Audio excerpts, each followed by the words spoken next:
So here is an article from the New York Times entitled, "The Officers Danced at a Black Lives Matter Rally, Then They Stormed the Capitol." So I like this little thing where they've got like the photo up here with the car. I really don't know what's going on there. But anyway, so let's read. This seems like it's an interesting one. I saw a lot of discourse on Twitter about this, so let's give it a go. Rocky Mount, VA. One sunny day last spring, Bridget Craighead was dancing the electric slide with 3 police officers in the grass next to the farmers market. It was the first Black Lives Matter protest this rural Virginia county had ever had, and Miss Craighead, a 29-year-old hairdresser, had organized it. Do you remember back in the summer when I was telling all you motherfuckers, don't dance with cops, don't kneel with the police? Why would you do that? What are you doing? You are, okay, so again, and you know, this is my perspective back in the summer, this is my perspective now, okay? When you go to a Black Lives Matter protest and give the police positive propaganda coverage, you know what they're gonna do? They're going to play it on television fucking forever, right? Literally, they still play footage of them dancing with Black Lives Matter protesters, right? And then they're going to play that footage whenever they get in trouble for shooting and killing someone. They're going to say, oh, but we danced. Oh, but we knelt. Oh, we knelt. When you protest against the police, you don't give them free photo ops. So I'm just saying, you just don't fucking do it. She had not known what to expect. But when the officers arrived, they were friendly. They held her signs high and stood next to her, smiling. Later, an officer brought pizzas and McDonald's Happy Meals. What the fuck? They even politely ignored her cousin's expired license plate. Oh! They politely ignored. What the fuck? This, she thought, was the best of America. Jesus Christ, come on now. Police officers and Black Lives Matter activists laughing and dancing together. They were proving that, in some small way, their southern city with its painful past was changing. They had gotten beyond the racist ways of older people. This had made her feel proud. In a photograph from that day, Sergeant Thomas Robertson is smiling, and Miss Craighead is standing behind him, her face tilted toward the sun, and her fist held high. She did not see the officers around Rocky Mountain much after that, but in early January, someone sent her a photograph. Oh, Jesus. It showed Officer Jacob Fracker and Sergeant Robertson posing inside the U.S. Capitol on January 6th, the day the building was stormed by Donald J. Trump's most fervent supporters. At first, she did not believe it. Not her officers, but there they were. Officer Fracker giving the camera his middle finger. She confronted them on Facebook, and they did not deny it. On the contrary, they were proud.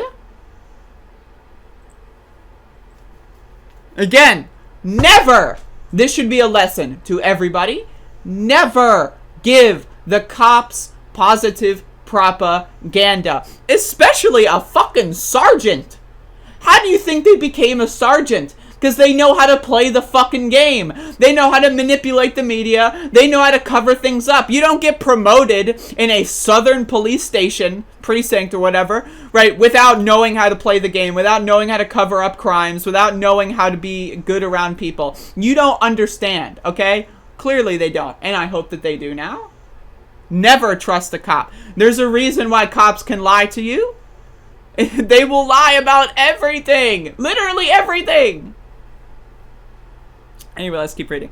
What came next happened fast. The officers were arrested, their homes searched, and their guns confiscated.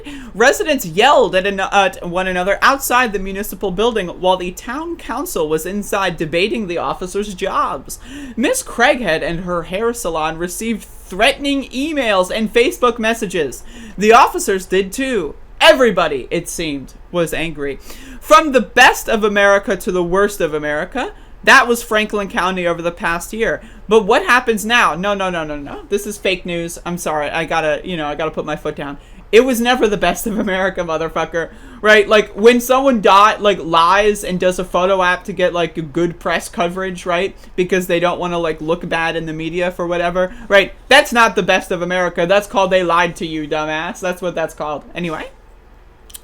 From the best of America to the worst of America, that was Franklin County over the past year. But what happens now? Mr. Fracker, 29, and Mr. Robertson, 48, both veterans, one who served in Afghanistan, the other in Iraq, say they did not participate in any of the violence that happened on the Capitol that day, when scores of people were hurt and 5 lost their lives.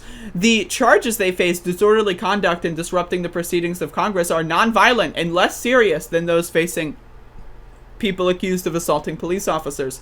They went to Washington to express their views, and they say they went to war, so Miss Craighead would be able to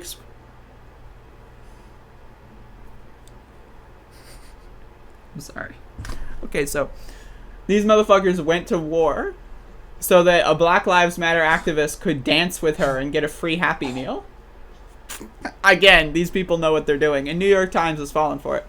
I can protest for what I believe in and still support your protest for what you believe in, Mr. Fracker wrote on Facebook after the riot, adding, after all, I fought for your right to do it. The arrests of Mr. Fracker and Mr. Robertson, who both declined to speak for this article, they declined to speak for the article, and the article is still giving them a puff piece.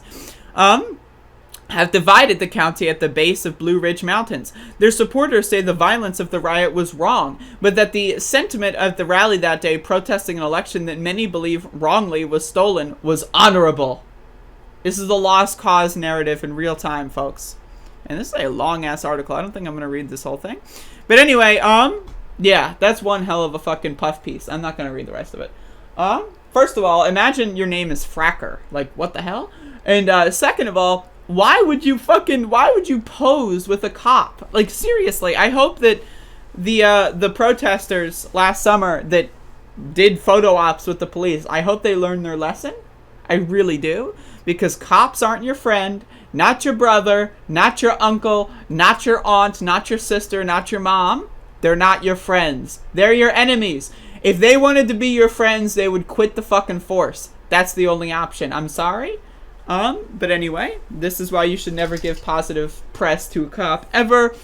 Even if they're just doing their jobs. If you're a grocery store stalker, like let's say you're stocking the shelves at the fucking local ShopRite, right? Let's say, right, like should the press come in and say like, oh yes, you're doing such a good job today. Yes, you put the tomatoes on the shelf so brilliantly. I'm gonna write an article. No. Like, do you ever, like, have, like, protesters or whatever pose with grocery store workers? Damn, you really stocked the shelf with those Oreos. Great. That was a great job. No! So why are you gonna do that to cops? You don't get positive press for doing your fucking job. I'm sorry. Anyway.